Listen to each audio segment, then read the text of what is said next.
নবীজি মুহাম্মদ সাল্লাল্লাহু আলাইহি ওয়াসাল্লামের মণিমুক্তা।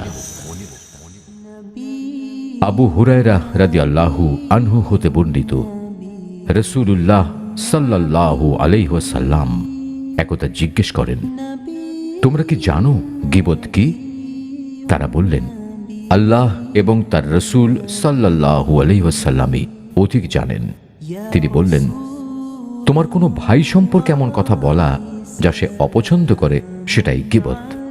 তারা জিজ্ঞেস করলেন, আমি যা বলি তা যদি তার মধ্যে বিদ্যমান থাকে তাহলে আপনি কি বলবেন?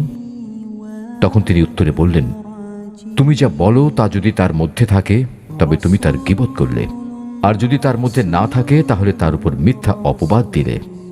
সহিহ মুসলিম ৪র্থ খণ্ড, সৎ কাজ, সদ্ব্যবহার ও শিষ্টাচার অধ্যায়, হাদিস সংখ্যা ৬২৬৫।